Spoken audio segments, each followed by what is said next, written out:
How's that Advo? It's amazing. Welcome back to another episode of Ask Advo. My name is Jenny Tam. I use pronouns like she, her, hers, and I'm one of the advocacy chairs. My name is Haruka, my pronouns are they, them, theirs, and I am here to talk about trans and non-binary experiences. Hi everyone, my name is Kyle. My pronouns are he or they, and I am the other co-advocacy chair for MAASU.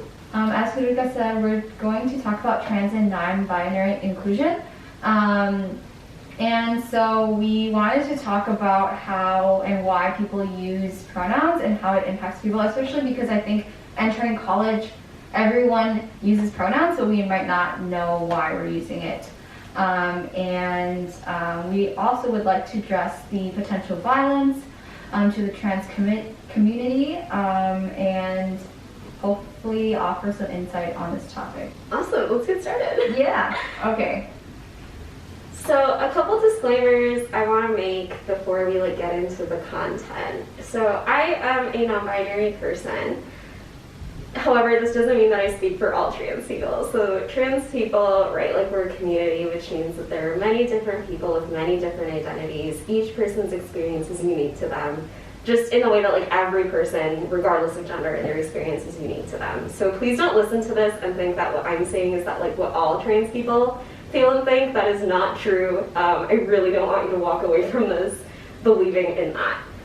I will be briefly discussing violence, harassment, murder, the systems of oppression that keep trans people subjugated.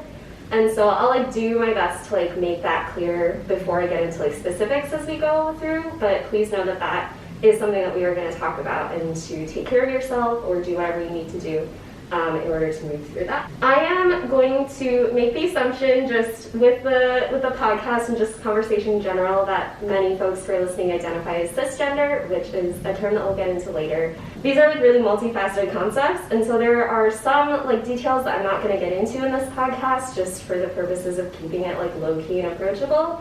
But if you are all interested in things I say or things I mention, please look them up. Please learn from different people. I promise that your life is going to be so much richer. I think for me, I'm still learning, and so I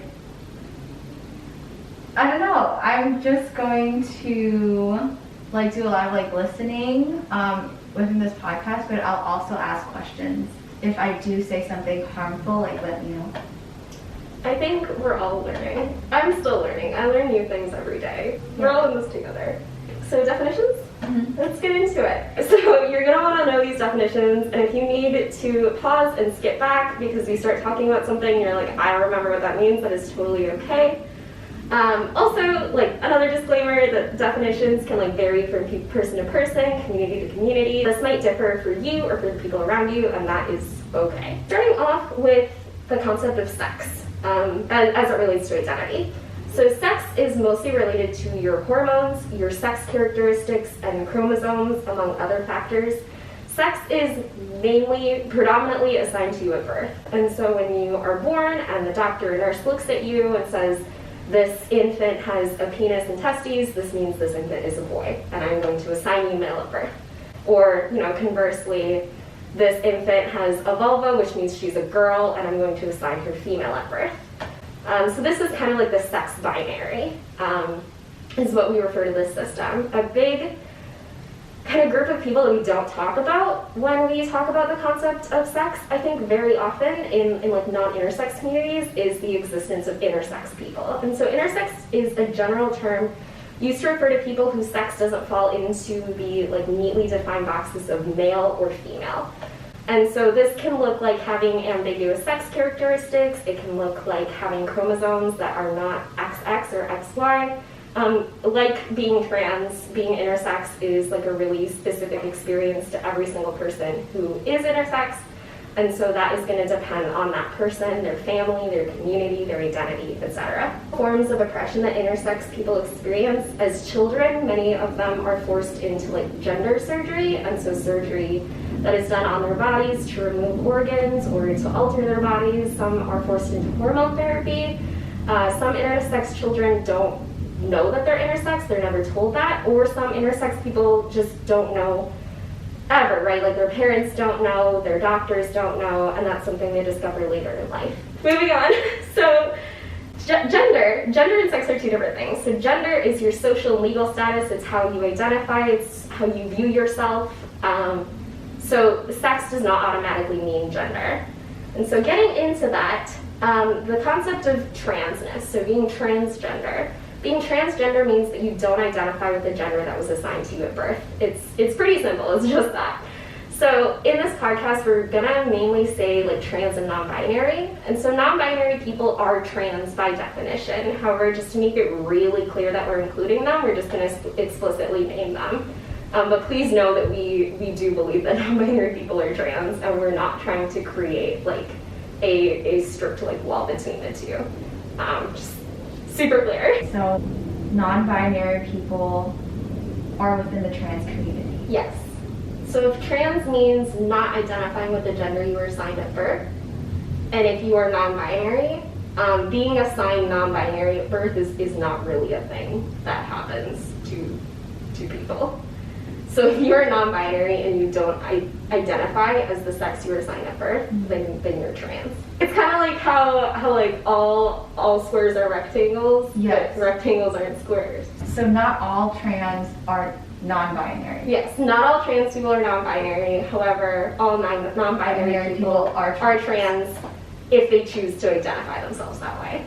Sweet. Anything else I should clarify before I steamroll on? Yeah, no, I guess like I never knew that because I always thought that trans identifying that you went through a transition in gender, like through surgery. Mm-hmm. And I'm like learning now that like that's not always the case. Yes. But trans is just not identifying with the gender that you were, the sex that you were assigned at birth. Yes. Yeah, I was gonna say like the exact same thing. Like I thought that trans is either male transitioning their gender to female or female transitioning their gender to male. So moving on, thinking about more like genders under the trans umbrella. So trans men or trans-masculine people are men or people who express their gender masculinely and were assigned female at birth. So you might hear the term FTM used, or female to male.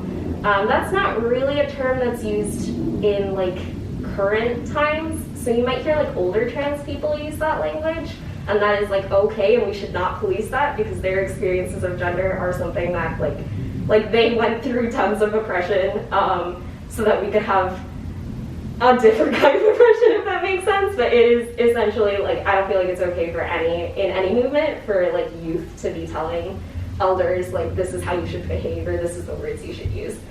So a little bit of a tangent. But in general, the term that people prefer is like trans men. So not like FTM, not like female to male. Not calling you out, just so trans women or trans feminine people are women or people who express their gender femininely or identify femininely. I should have said that in the previous definition. Who are assigned male at birth. So I'm going to say this over and over again because it's super important, but trans women are women and trans men are men. And so I think it's really important that when we talk about women in general, right, like we can't think of just cis women. And cis women, cisgender, is identifying as the gender you were assigned at birth.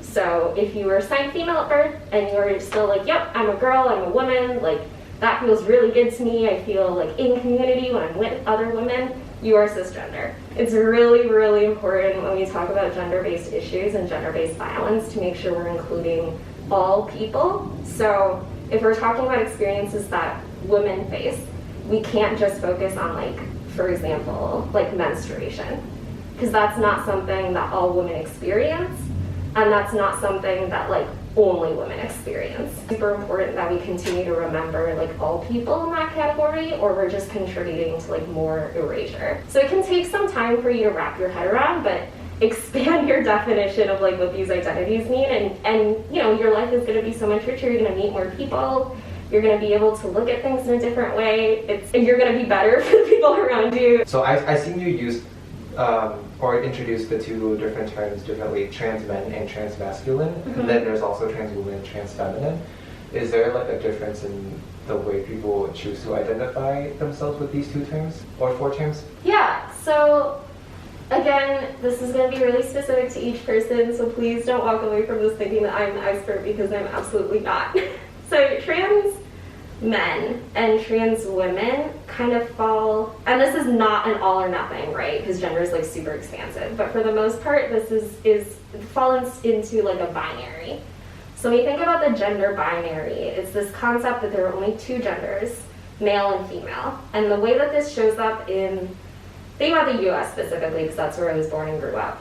This manifests itself in gender reveal parties, in only having two sexes assigned at birth predominantly, and really only focusing on those two sexes and trying to force people into those two sexes if it's not like clearly defined. Bathrooms, most places only have male and female restrooms. Locker rooms, same thing. Thinking about compulsory heterosexuality, so like when you see little boys and little girls together and you're like, oh, she's gonna be a heartbreaker, like they're 3. Like you can't say that. So that's the gender binary, and so non-binary genders that we talked about earlier, right, are like loosely defined as genders that are not male or female. Again, this depends on each individual person. So the genders of like trans man and trans woman are what are referred to as binary genders.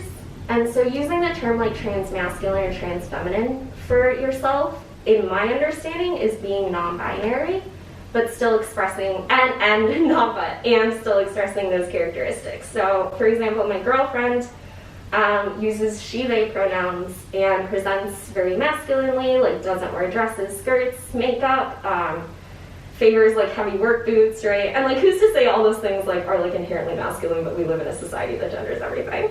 So theoretically, they could identify as trans-masculine. They don't, but that is a label that could be applied to their identity. Does that kind of explain? Yeah. That clears up. So it's a word to like describe the like specific oppression that people can experience if they present in a way that's not their assigned sex at birth, but doesn't automatically then shoehorn them into being like, you have to then identify as a binary gender. It's essentially just like, it's like create your own gender, like create your own gender expression, your own gender experience. Mm-hmm. And then I think, so you mentioned compulsive heterosexuality. And what compulsive heterosexuality means is that when you're a child, you are kind of like, oh, if you're a boy, you're gonna love a girl. Mm-hmm. But basically forcing the children into the gender norm, into the norm. Right. Is that right? Okay. And then that can manifest itself later in life where this is something that I've heard from a lot of queer girls. So not saying that this experience is limited to queer girls, this is just something that I've heard predominantly from that community in my circles, is this like growing up and like always feeling like something is wrong with you, like not being able to fit in with girls who talk about boys.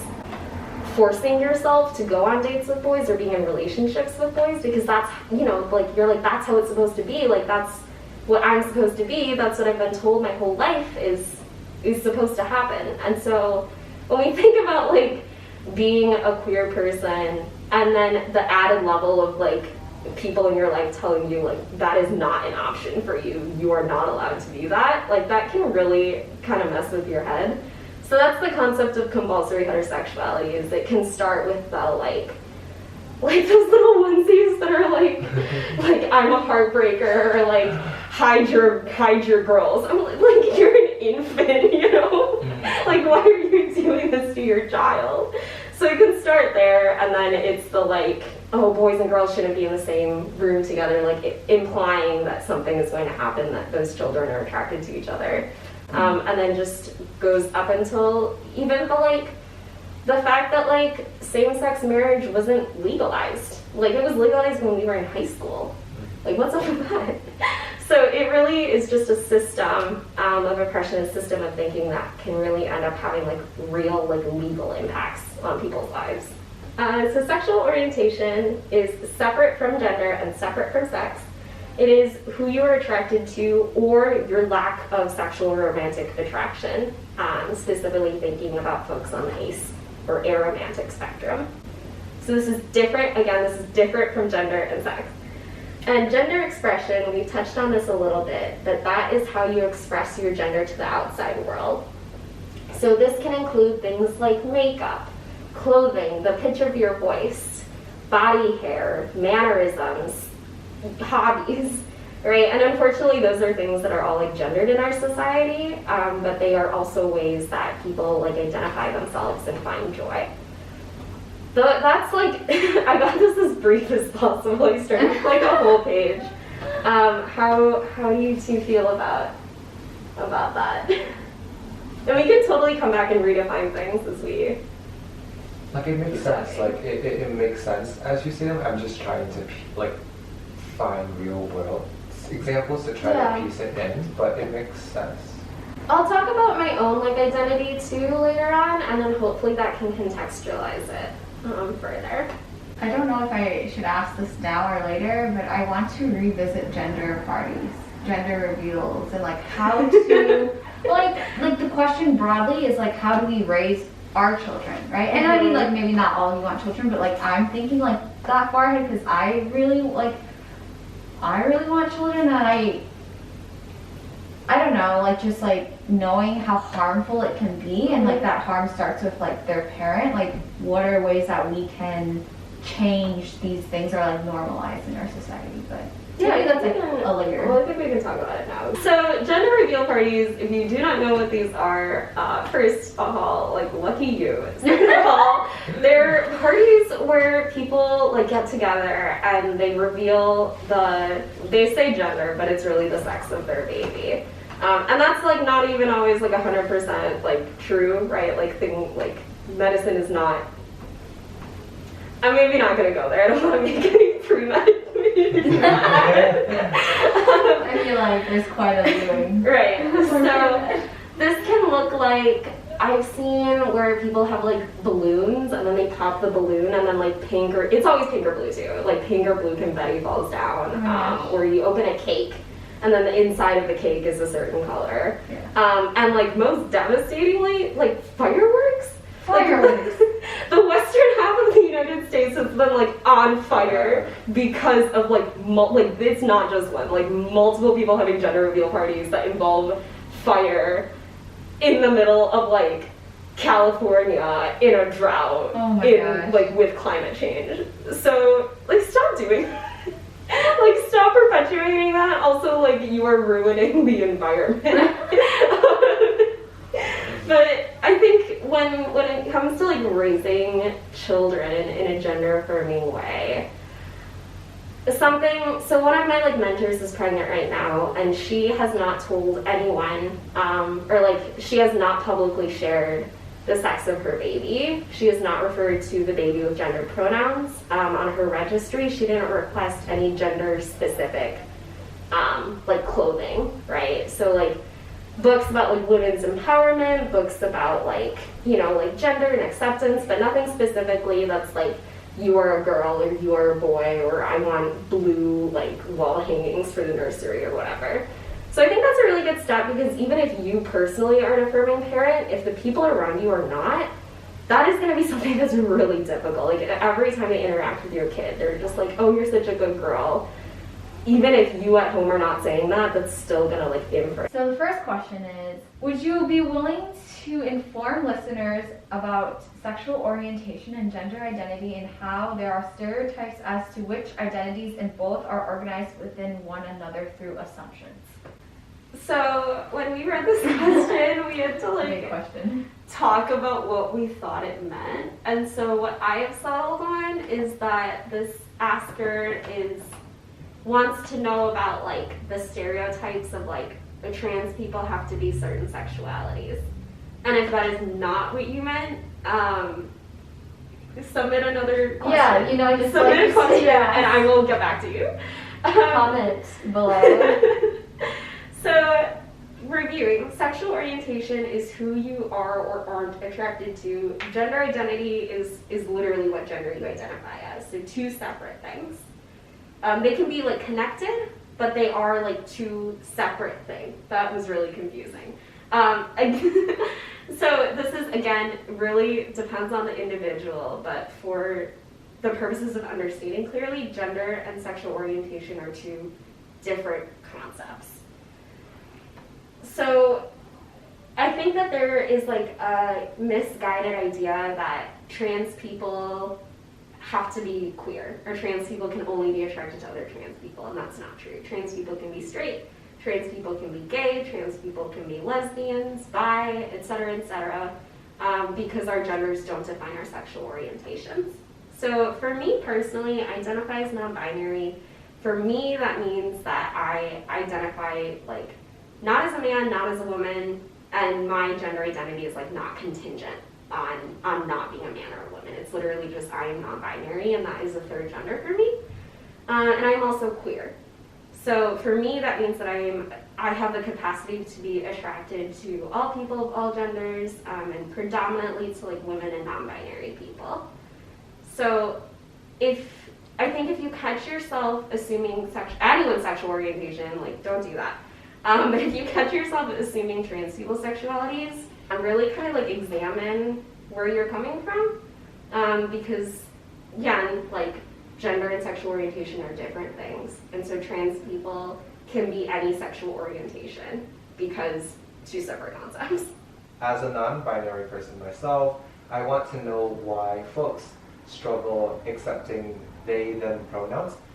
It's something we already use in language when we don't know a person's identity. So why is it like pulling teeth with folks to respect and recognize both the singular they and just pronoun preference in general? So in a word, the answer is transphobia. That's what it comes down to.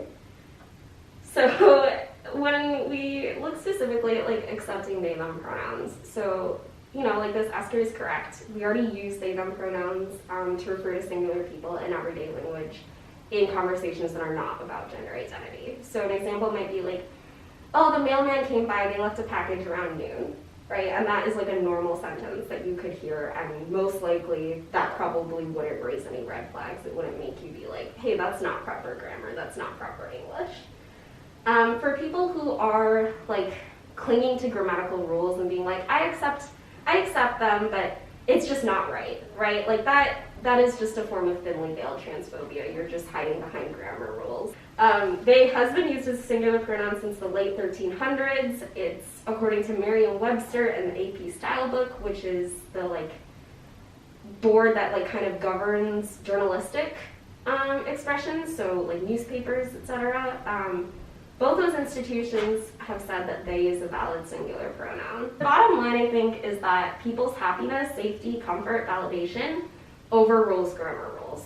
Every time, all the time, right? Like if you are like, it is more important for me to believe in a system that was created by white people to police people's like grammar and language, and I would rather do that than uplift my non-binary or trans friend, then that is like your prerogative, but I do want to explicitly name that like that is the behavior that you're engaging in.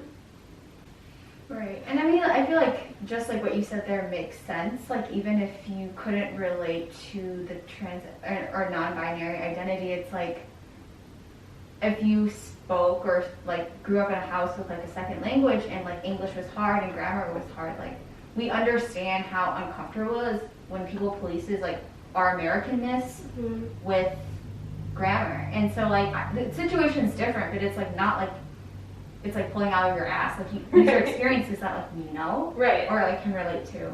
All systems of oppression are interconnected. So Yeah. some things I might say about transphobia might resonate with you and your experience of like racism, classism, ableism, etc. And that makes sense, right? Because all these systems of oppression rely on each other to thrive. So the next question is there a male privilege if you are a trans man? If you are a trans man? Why are trans men issues talked about less than trans women issues? So to answer the first question, as far as a male privilege, the answer is yes, because trans men are men. And so if you're a man, you experience male privilege. Now, to make it clear, this does not mean that you don't experience other forms of oppression, right? Like trans men, because of their transness, are subject to transphobia and can absolutely experience gender-based oppression. An experience specifically that trans men share is that they've been on the receiving end of misogyny and sexism. And the moment, if that moment has come, or the moment that came when the world started to perceive them as male, the way they were treated changed. So some folks say that like the moment I began being treated as a male at work, like people stopped questioning my capabilities. People stopped, second guessing me. When I spoke up in a meeting, people listened. People validated me, they gave me credit for my ideas. And at the same time, trans men talk about how intimacy is harder for them. How, maybe being like looked at as a man, you could walk alone at night and see a woman on the other side of the street and she wouldn't run away from you, right? Like it would have been just like, we're both people and we're both walking and we're both at risk for violence and we are unlikely to hurt each other. Versus now, if you are perceived as a man, that woman's response might look different. They also talk about how like, when you're at a grocery store and you see a cute baby and you smile and you make a face maybe and you get, you try to make them happy. Mm-hmm. Trans men are like, I can't do that anymore. When I do that now, like the parents of that child, the caregiver, like looks at me weird or takes their child away, right? And so like, I think in general, it's just like a bigger conversation about gender and sexism and the way that we treat people.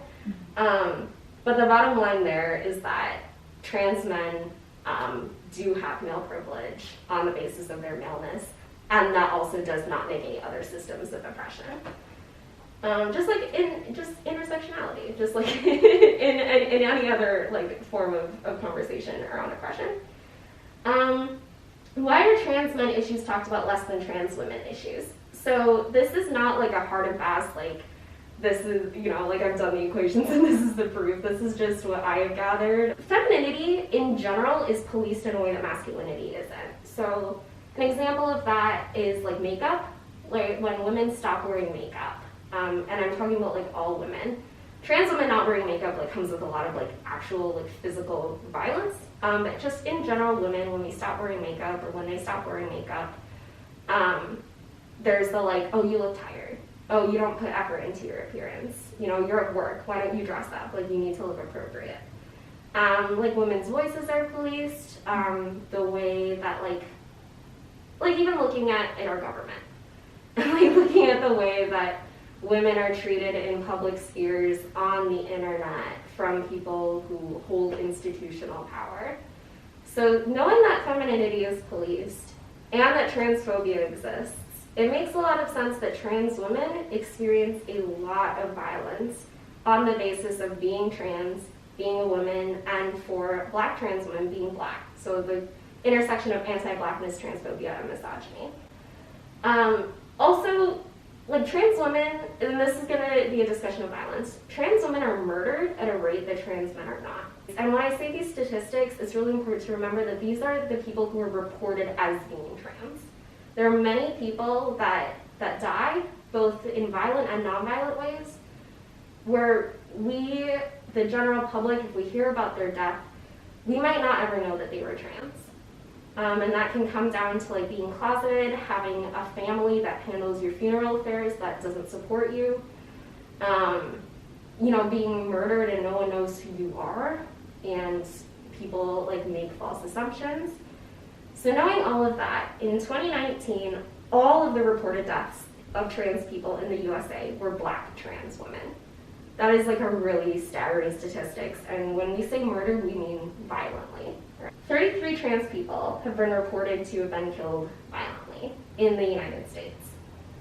29 of those people were trans women or trans feminine people, and nearly all of them were Black or brown. And that is, like, that's a really awful statistic. That is heartbreaking, and that I think is something that all of us have a responsibility, all of us like non-trans women, we have a responsibility to stop. Was there ever an experience where you had to correct someone about your pronoun or identity, and if so, what happened afterwards? So my personal experience, I get misgendered every day. Every day that I, leave my bed and talk to other people, I get misgendered. So I have tried to combat this a couple of ways. I used to wear like a they them pin like every day. However, I'm really bad with laundry, so I would like leave it on the pin and then I would rattle around in my like dry or just be awful. I have this jean jacket that I wear a lot, so I sewed a They Them patch on. That also doesn't really work.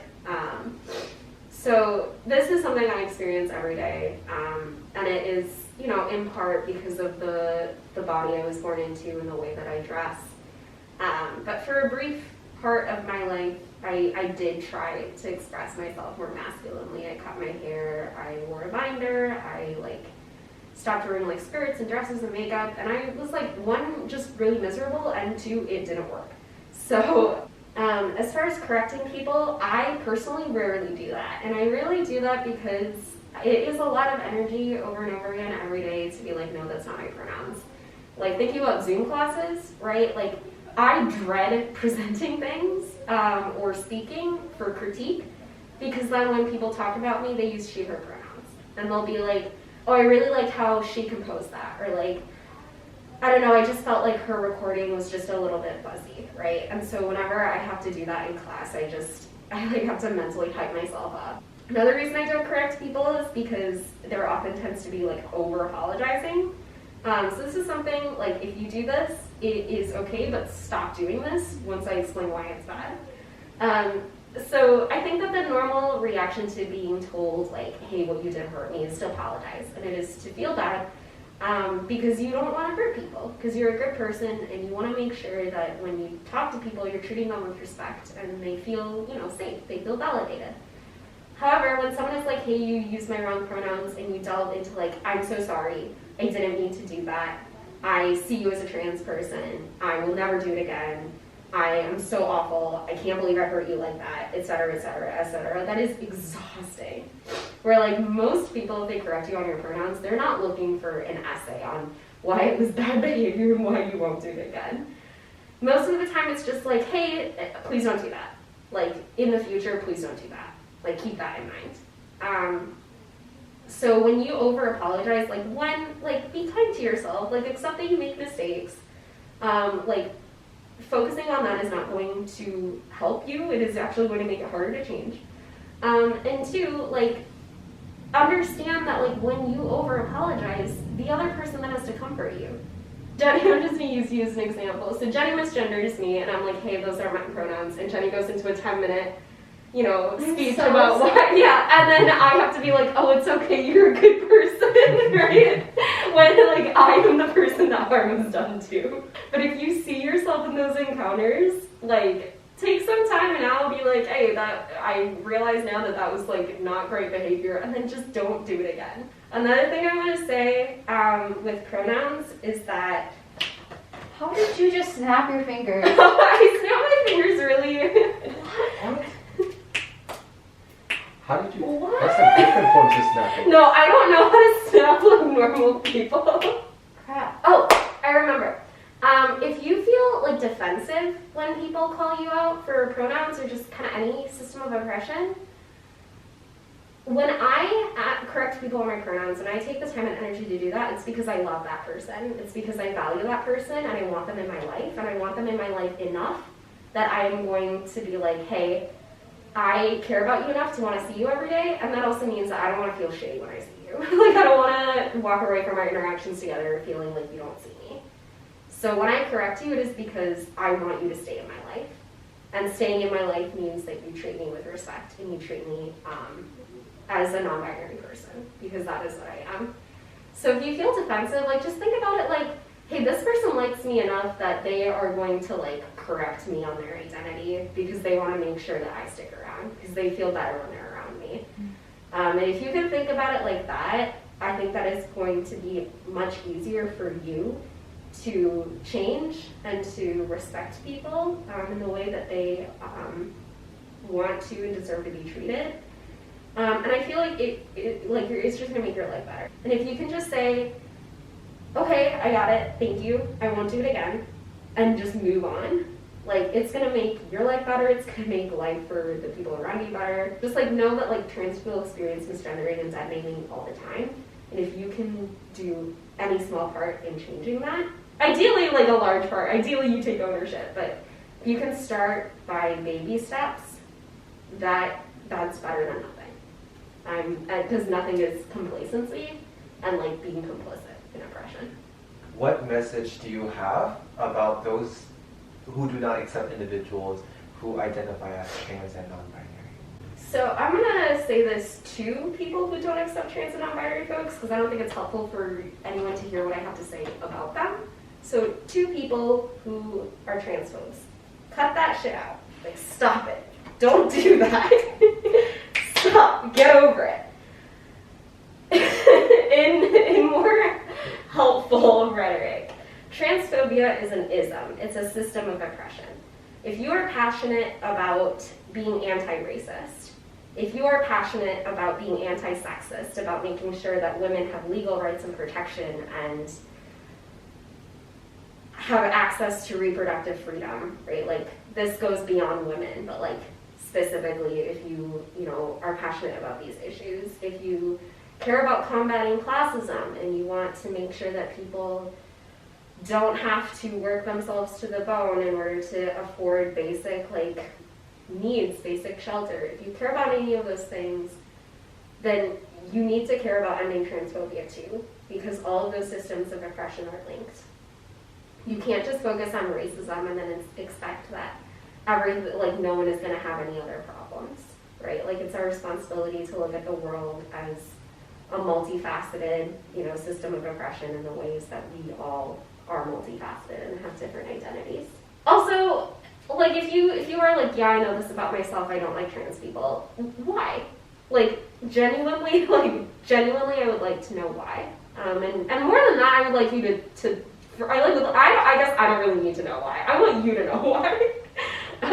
Who benefits from you being transphobic, right? Like, what system of oppression gains things because you feel this way? What does being transphobic add to your life? Does it make you happier? Does it make you safer? How does your transphobia impact the people around you, right? Like, I promise that you know a trans person. Everyone knows a trans person. You might not know that they're trans, but they are and they exist. And this can be in passing, right? Like, this can be a classmate, this can be a friend, this can be a coworker. This could also be a family member. It could be someone you love. It could be someone you see all the time. What message does it send them when you are openly or privately transphobic, right? Like, what does it do for the world? And what does it do for you? And who gains from you believing this way, right? I would really encourage you to ask yourself those questions if you feel like this scenario applies to you, and if there are people in your life who are transphobic. If it feels safe to you, I would kind of probe those questions too and be like, hey, where does this come from? Last but not least, we're at our last question, and the question is, what are ways the APIDA community can better support trans and non-binary people? First off, user pronouns, please. That is like a really small thing that you can do that is going to improve people's lives in some measure. So you might be familiar with people who use two sets of pronouns. So Kyle has talked about using he, they pronouns, she, they pronouns, like they and z pronouns, etc., etc. So this again is like going to be specific to each person, but if you know people like that, I encourage you to make an effort to use both sets of pronouns, right? Because there's a reason that people are like, I use two sets of pronouns. Most people are not saying that so that you'll use one over the other, right? Because then you would just say that. So if you know someone who uses she, they pronouns and you constantly find yourself using she pronouns, I would challenge you to start using they pronouns. Another thing is that, like, most likely for that person, they are not being gendered. They're not being referred to as the pronouns they them theirs in most spheres of life. So if you are someone who is fairly or even a little bit knowledgeable about these issues, then you can really make a difference. And I really strongly encourage you to do that. Now, I think that for most times, right, like, misgendering is not done intentionally, it's done accidentally, which is why it sucks so much when people are like, hey, please don't do that, because sometimes you don't even realize, and it feels really bad to hurt people unintentionally. So if you are struggling with, like, rewiring your brain, I have some steps for you. So we talked about this example. You have a friend you love very much, and they have just come out as non-binary, and they are like, I use they them pronouns, and you're like, okay, sweet, I love you, I value you, thank you for telling me, I see you as a non-binary person, move throughout our lives. And you find that you are having a really hard time adjusting to their new pronouns. You misgender them a lot in conversation. When you think back on your memories with them, you're thinking about them as a gender that is not non-binary, a gender that is something other than what they are. And you like are doing it in front of your friend, and your friend like feels hurt, and you feel bad, and it's just there's no upside, right? Like everyone feels really bad in this situation, and so you are like, if you are the main character in the situation, the person that's misgendering others, here's what I would recommend. Take the time to really think about that person and gender them correctly. So if you catch yourself, if you misgender someone, right, like out loud in conversation, immediately correct yourself and then move on. But then take a moment to be like, oh, I just said like she went to the grocery store. No, they went to the grocery store. They went to the grocery store. And like say that again in your mind. Another thing that you can do is find a friend that you have in common with that person, or maybe even like not in common, just tell them their name and their pronouns and practice talking about them. You know, like, oh, like they're such a cool person, I really enjoy being their friend, they're really smart and they make me really happy. Like I really love their like shoes, like those heels, like they're really killer. Like, you know, and just practice saying that. And when you say that, like think about that person in your mind, think about the memories you've shared with them, like think about their face and really make a point to practice associating those pronouns with that person, right? And then another thing you can do if you're just having trouble with like conjugation or pronouns in general, go to practicewithpronouns.com. You can enter different sets of pronouns and then just practice. But I think just in this whole process, you have to be kind to yourself because it is really hard to make change in any area of your life if you're constantly beating up on yourself. So like understand that like you're not doing this intentionally. Like you love this person and you don't want to hurt them, and you just have to get your like your brain, the like unconscious part of your brain, on board with the conscious logical one that sees your friend as non-binary. And it takes practice. For cultures that have been impacted by like colonization, I think researching that is a really useful thing to do, again with a disclaimer that that is not my specific experience. It's just something that I've heard from people with those cultures, that connecting with that has really helped them understand the impacts of that violence on their people, and why it's really important to make a point of like being accepting and validating. Bring these conversations into spaces. So if you are a cis person and you are part of a student organization, be like, hey, for our next workshop, I want to talk about trans people. I want to talk about how to be better. Because like I said before, like you are not going to experience transphobia for standing up for trans people, right? Like if I do that in an organization, like my current organization is great. Like I was really worried about being misgendered all the time, but then like 4 of us use they them pronouns, so it's fantastic. But if you, or for example, if I'm like in a like lowly homophobic organization and I'm like, hey, I want to talk about like same-sex marriage and like discrimination, right? And people are like, absolutely not, also we hate you because you're gay, right? Like versus a cisgender heterosexual person being like, hey, like I want to do this, like you might get some judgment, but you're not going to be run out of the organization most likely, and you're not going to be targeted because of your identity. So like be the person that steps up. You as a cis person have access to spaces and privilege and people that trans people do not. So use that privilege. That is something that only you can do. It's like only you can stop wildfires, so like only you can like be in these spaces. And then keep learning, right? Like please don't listen to this, it's probably a really long podcast, and think that you know everything about trans issues. Because I do not know everything about trans issues. I know very little, and most of it has been because I have like observed and learned from other people, other elders, other activists. So there are going to be like a bunch of articles linked in the description below. I might like create an infographic with like some books or general concepts. I've been meaning to do that for ASU anyway. But yeah, like if you see like events about like trans identities, like go to them. If you see an article or you're scrolling on Instagram and you see an infographic, take the time to read it. Don't let your journey stop here. You know, like if it starts here, great. We're glad that you're here, keep moving, right? Like, and if you're already on this journey and you happen to stumble across this podcast, I hope that it adds something to your knowledge. I hope that, you know, it gives you a new perspective or a new dimension, right? But like, please don't stop. Like, keep going. For trans people listening to this, like, you're magic. I love you. Don't stop learning about your identity and finding community and finding people that love you and validate you. Like, keep learning about yourself. Keep, you know, advocating for yourself. Like, I hope that you have community around you that loves you, that supports you, that keeps you safe. I think just don't stop. Like, just don't give up. Just keep moving, keep learning. Yeah, I kind of feel like there's obviously more, but I feel like that is the main one, that like, don't stop.